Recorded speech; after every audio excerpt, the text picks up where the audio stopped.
Hey YouTube, thank you for tuning in. Welcome back to the Aries Empress. Thank you so much for tuning in. Like, subscribe, comment, share. All right, so today we're going to be getting into the secure party process. Going to go a little bit more details with it.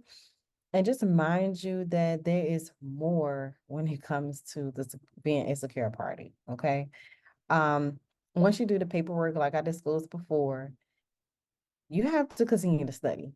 You have to continue to learn law. You have to continue to, know your rights. You have to know the proper process to operate yourself as a sovereign person. There's different ways of doing things than the way that we normally know how to do things. So I would suggest just continue to read, study, and things like that. And I just want to go give you a brief description again, what a secure party is. So a secure party creditor is someone who holds a supreme lien over the straw man, which is the debtor. As a secure party creditor, you can eliminate your credit card debt and foreclosures.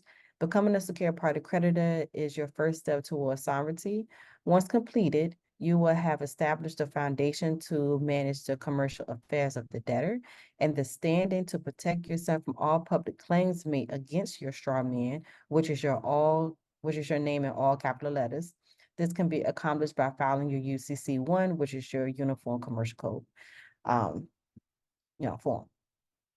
So that is a summary of it. Like I said, if you want more details about it, you can go on my page at www.theariesempress.com, click on Becoming Secure Party Creditor, which will take you to the blog page and give you a little bit more insight of a secure party creditor. And I want to disclose again, a secure party creditor is an American state national. So all secure party creditors are American state national, but not all American state nationals are secure party creditors. So you can do the 928 size correction process to become American state national, which you will take those documents. Once you fill them out with your information and get it notarized, you will contact your state assembly and they will record the documents for you and you can get American state national ID card. And I did show my card in my latest video, so you can go check that out. And if you do not want to take that route of doing the 928 size correction way, like I said, you can record it with them and you can record it in your calendar. You can also list those documents on your UCC-1 if you like. And also, if you don't want to do the 928, you can do the affidavit of repudiation, which you will get it notarized and send it to your Secretary of State. And once you get your green card back, you can, put it on public record as your proof of mailing and become a American state national that way. So you can do either one of those processes, the 928 or the affidavit of repudiation. So recording Secretary of State and a Secretary of State is two different people. You can list yourself to become a recording Secretary of State. So you just have to look for your state assembly, reach out to your recording Secretary of State to record your 928 size correction documents to become American State National. Or you can do the affidavit of repudiation and send it to the Secretary of State to become American State National. Now, with the secure party creditor way, that process is several documents that you have to complete with your information. You have to get a trust, your security agreement, UCC-1, your Form 56, a W-8 bin. So it's different documents, and you will have to have those documents to complete. Not all documents will need to go on public record. Not all documents will have to go to the place that it needs to, that the other documents will have to go to. Some of it is just for your own personal reference to have. But you have to have those documents to be able to do the other paperwork, just like your UCC-1. You have to have a security agreement to be able to file a UCC. Do you have to send it off? No, but you have to have it to be able to do a UCC. So I just wanted to go over the things that you will have to mail off and just a little bit of part of the secure party process. So you would need your UCC-1 and your UCC filing addendum, your birth certificate, your whole harmless agreement, your common law copyright, your Form 56, both of them, like I stated before, there are two of them that have to go to two different places.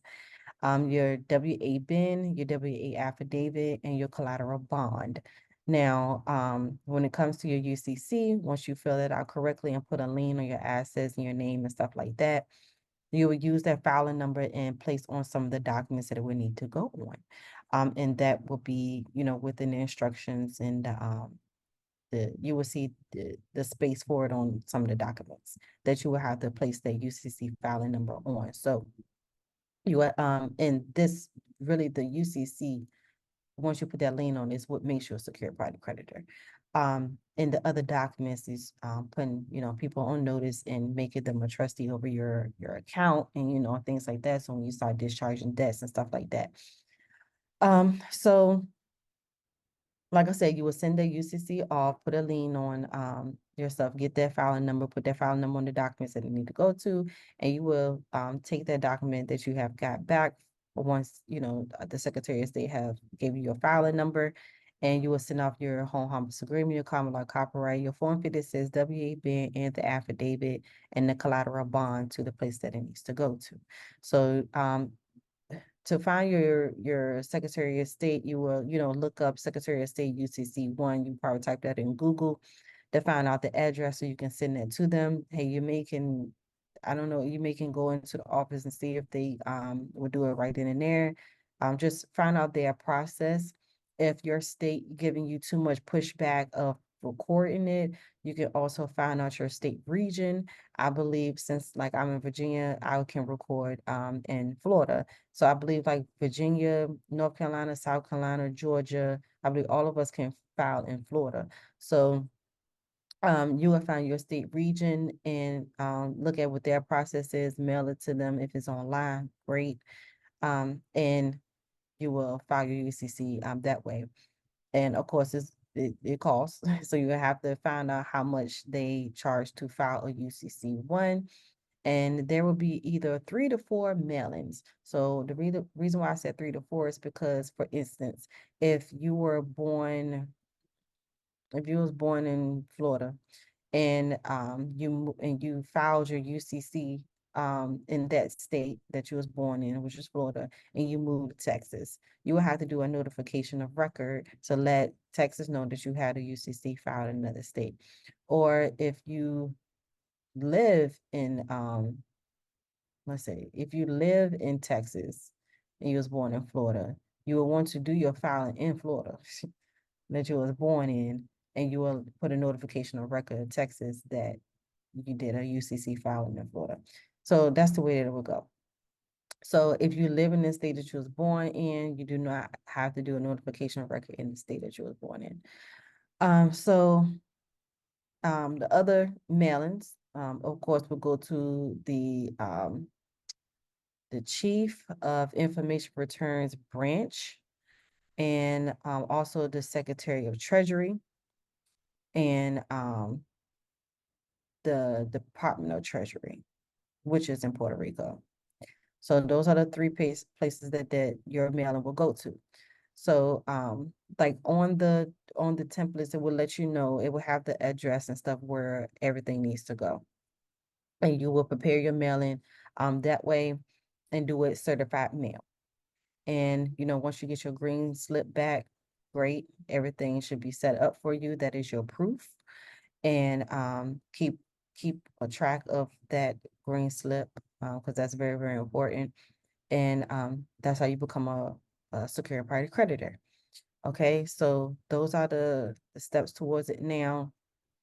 Like I said before, once that is in place, like I said, you can still do the American State National way if you like. You do the secure party creditor way if you like. It's totally up to you the which way you want to go. Do I think it's very important to do the secure party way? Yes. Um, is it optional to do the 928 or the AOR? Yes, it's totally up to you. If you just want to do the secure party credited way and just leave it at that, you can. If you want to do the 928 and not the affidavit of repudiation, that's fine. You can do the 928 and the secure party credited way if you like. Or you can do the 928 or the AOR. It's totally up to you. But I do believe the secure party credit, the way you, regardless if you go to the 928 or the AUR, you should definitely still do the secure party credit away. And like I said, I do offer services on my website at www.theariesempress.com, and you can get the templates off there as well if you want to do it yourself, which comes with the instructions. And you can go on my page to find out more information about becoming a secure party creditor. Go to the Become a Secure Party Creditor tab, which is the blog page, to give you a little bit more insight. So that I just wanted to go over that part of becoming a secure party creditor.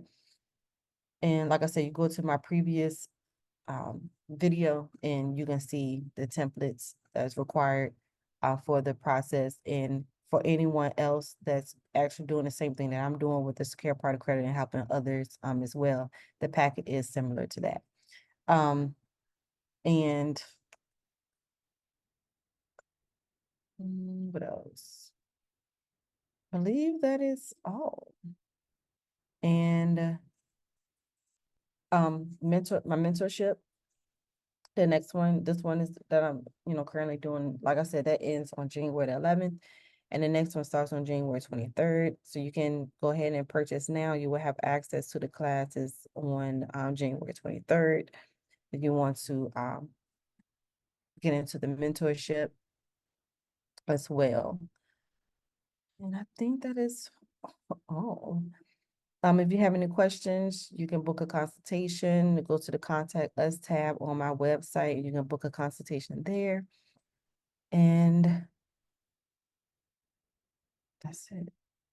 I don't think it's anything else I have to say about this process. I feel like it is, but I don't think so.